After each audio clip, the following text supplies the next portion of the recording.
Hello Aries, let's check आपके लिए सितंबर month के लिए क्या एनर्जीज आ रही हैं।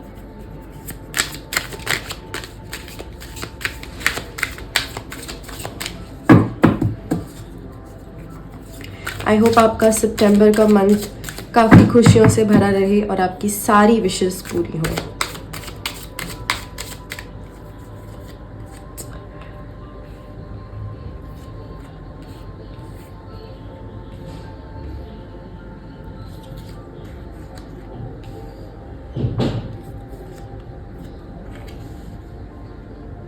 तो सितंबर के फर्स्ट वीक में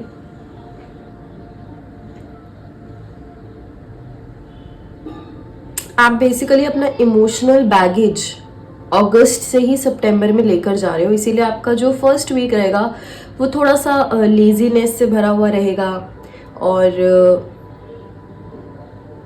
पास्ट की बहुत ज़्यादा आप सोचोगे पास्ट के बारे में और आपके माइंड जो है वो इन्हीं थॉट्स में रहेगा कि पास्ट में ये क्यों हुआ, ऐसा क्यों हुआ, गिल्ट्स, रिग्रेट्स, बस यही सब सोचोगे आप।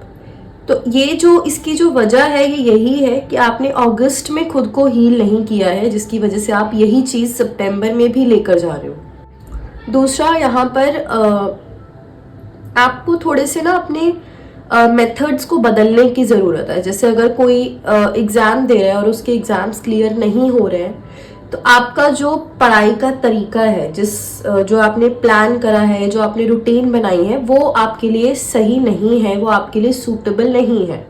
या फिर अगर आपको कहीं पर बिजनेस में या आपकी कहीं पर भी आपको लॉसेस हो रहे हैं, तो उसका रीज़न भी आप खुद हो। आपका जो आपने प्लानिंग की है ना, या जिस तरीके से आप उसको कर रहे हो, वो चीज़ सही नहीं है। तो अगर आप सितंबर के फर्स्ट वीक में आपको ऐसा कुछ लगे कि यहाँ पर मैं लैक कर रहा हूँ, तो आपको क्या करना है, अपने थोड़े से मेथड्स को बदल के देखना है। आउटडेटेड मेथड्स को छोड़कर कुछ नए मेथड्स को यूज़ करना है, अलग तरीके से ट्राई करना है। गिव अप नहीं करना है, बट अलग तरीके से ट्राई करना है। सेकेंड वीक में हो सकता है आपको कुछ फाइनेंशियल प्रॉब्लम्स आए, तो मैं आपको ये बता दूं कि आपके लाइफ में अभी भी जितनी भी फाइनेंशियल प्रॉब्लम्स है, उसका रीज़न भी आप खुद ही हो, क्योंकि आपका जो बिलीफ है ना पैसे को लेकर, वो पॉजिटिव नहीं है।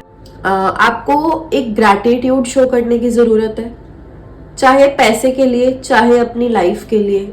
जो आपके पास है उसके लिए आपको थैंकफुल होने की ज़रूरत है।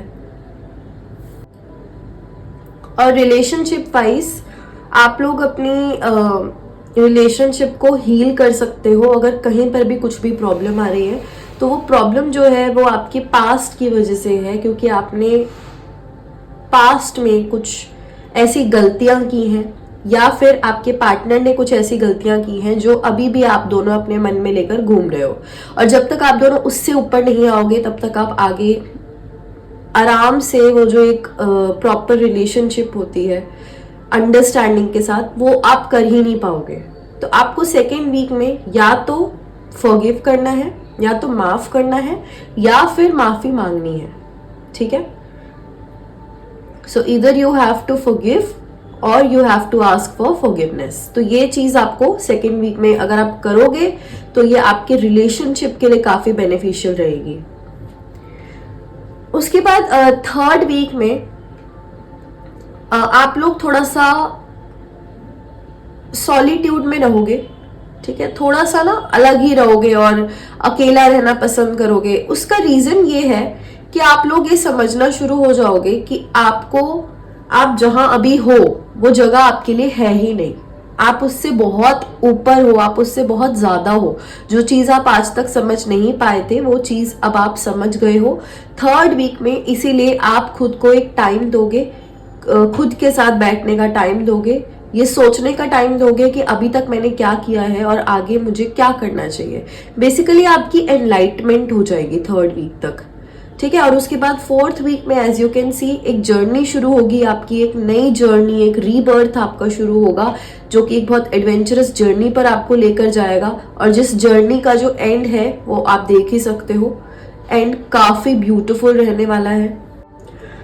फोर्थ वीक में बेसिकली आपको रिस्क लेने हैं, जितने आप रिस्क ले सकते हो उतने रिस्क लेने हैं।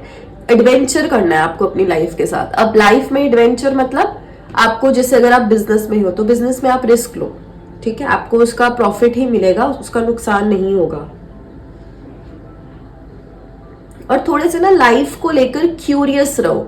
हर टाइम आप क्वेश्चंस आपके दिमाग में जो अभी तक आते हैं, अभी तक जो आपके दिमाग में क्वेश्चंस आते हैं जो आप पूछते नहीं हो या जिनको आप सर्च करने की कोशिश नहीं करते हो, आपके दिमाग में बहुत क्वेश्चंस आते हैं मगर आप उन पर ज्यादा ध्यान नहीं देते, आप उनको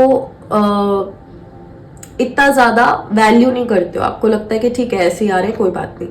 बट यहाँ आपको ये समझने की जरूरत है कि आपको क्यूरियस बनना है, आपको उन क्वेश्चंस के आंसर्स को ढूंढना है।